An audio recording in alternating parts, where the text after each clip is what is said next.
might not just be incomplete, it might be completely upside down. Because what if the biggest mistake in this entire case wasn't made by a criminal but by the people who were supposed to catch one? Think about that.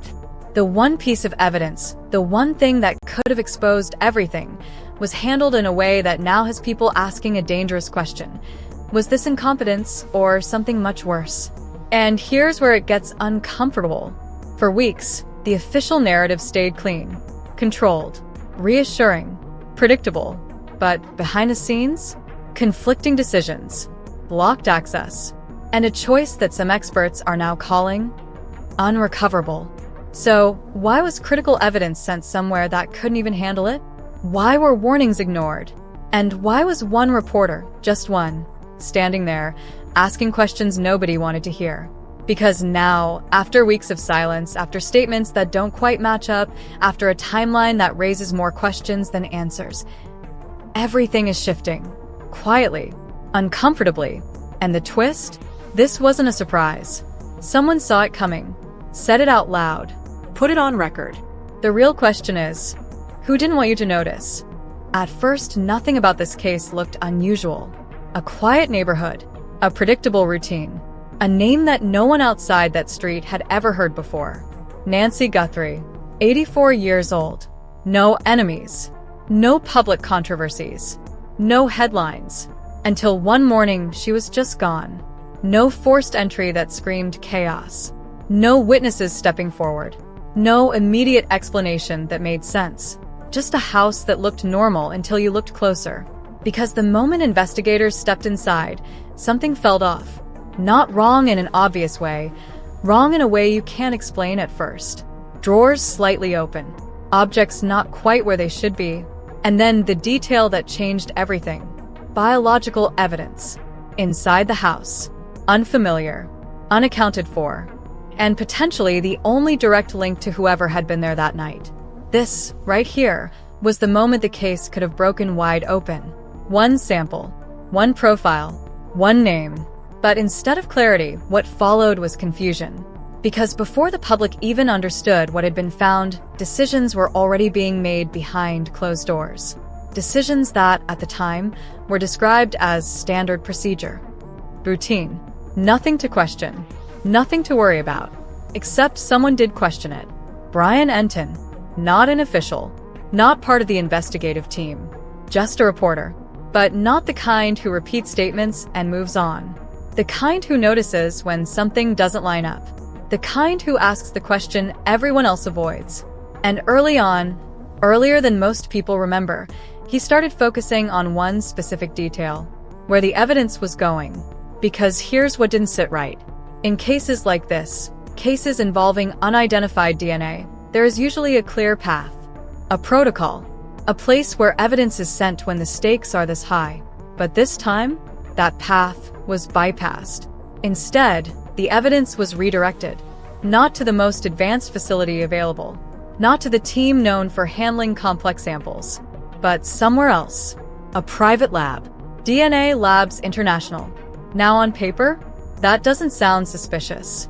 Private labs assist in investigations all the time, but context matters, because this wasn't a straightforward case. And the sample? It wasn't clean. It wasn't simple. It was mixed. Multiple contributors. Overlapping data. The kind of evidence that requires precision, advanced modeling, and tools not every lab has access to. And yet, that's where it was sent. Why? That question didn't have a clear answer. Not publicly. But behind the scenes, tension was building. Because while local officials maintained that everything was under control, another agency was reportedly asking for access. Requesting the evidence. Pushing to bring it into their own system. And being denied. Now pause for a second, because this is where the news starts to shift. You have one side saying, "We've got this," and another side quietly saying, "We should be handling this." Two narratives, same case, completely different directions. And right in the middle of that divide, Brian Entin, asking again and again, why isn't the evidence where it's supposed to be? Why isn't it being processed using the highest level tools available? Why does this feel off? At first, those questions didn't gain much traction. They were brushed aside. dismissed as speculation, labeled as unnecessary concern. But then something happened. Time passed. Days turned into weeks. And instead of breakthroughs, there was silence. No suspect. No identification. No progress that the public could see. And that's when experts, independent voices not tied to the official narrative, started to weigh in. One of them, C.C. Moore, didn't hesitate. When she heard where the evidence had been sent, her reaction wasn't cautious. It wasn't neutral. It was immediate. Devastating. That was the word. Not unfortunate. Not suboptimal. Devastating. Because according to her, and others who understood the technical side of what was happening, there was a very real risk. A risk that once the sample was processed using standard methods, it wouldn't be usable anymore. Let that sink in. The one piece of evidence that could identify the person responsible could be consumed. Used up. Gone. And if that happened, there would be no second chance. No backup. No redo. Just a missed opportunity that couldn't be reversed. Now here's the part that makes this even more unsettling.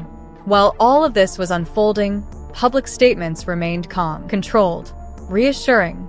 No indication that anything unusual was happening behind the scenes. No acknowledgement of disagreement. No sign of urgency. But the timeline? It was telling a different news. Because as days continued to pass without results, questions got louder. And eventually, they became impossible to ignore. Brian Entin didn't stop.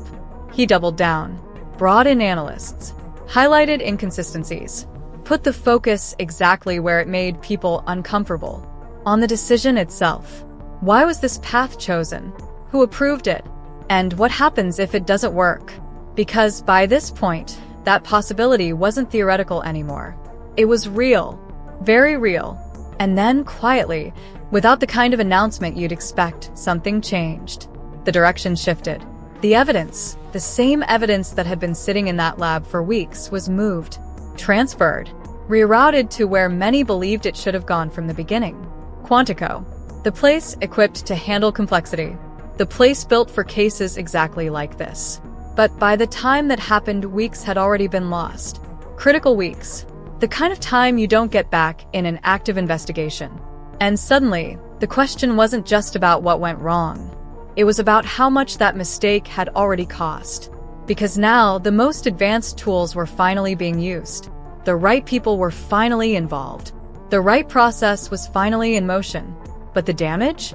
That's the part no one could fully measure. Not yet. And maybe not ever.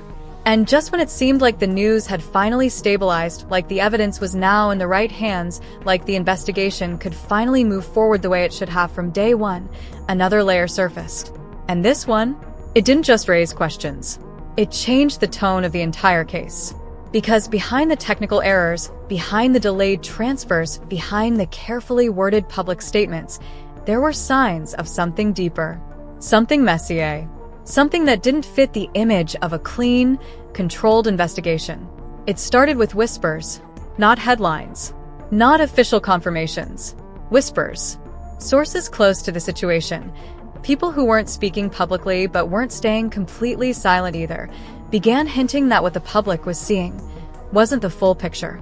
That decisions weren't being made purely on protocol, that there were other influences at play. And then came the first real crack. A report, unverified, unofficial, but impossible to ignore, suggested that the department leading the case had prior commitments. Not just administrative responsibilities. Not just internal operations. Something far more unusual. A media project. Desert Law. At first glance, it sounded harmless. A behind-the-scenes look at law enforcement. A reality-style production designed to showcase real cases, real officers, real moments. But timing is everything. Because this wasn't years before the case. This wasn't a distant partnership. This was recent. Close enough that it overlapped with the period leading up to Nancy Guthrie's disappearance. Now pause. Because this is where things get uncomfortable again. If a department spends months coordinating with a production team, managing access, controlling narratives, balancing public image with operational secrecy, what does that do to how decisions are made when something real happens? When something serious happens? When something like this happens? No one was saying there was a direct connection. No one was claiming the show caused anything. But critics didn't need a direct link. They focused on something else: priorities. Because when pressure builds, real pressure, what a department values starts to show. And suddenly, that earlier decision, the one about the DNA, didn't feel isolated anymore. It felt like part of a pattern. A pattern of choices that didn't quite align with what people expected from a high-stakes investigation. And then things got stranger. Because while the internal questions were building, an incident surfaced that didn't just raise eyebrows, it set off alarms. A local resident, someone living not far from where Nancy Guthrie had been taken. She reported something unusual. 2 individuals showed up at her door. Calm. Professional. Confident. They identified themselves as agents. From the FBI. They weren't aggressive. They weren't suspicious at first. In fact, they were convincing. They asked questions, collected information, even conducted what appeared to be standard procedures.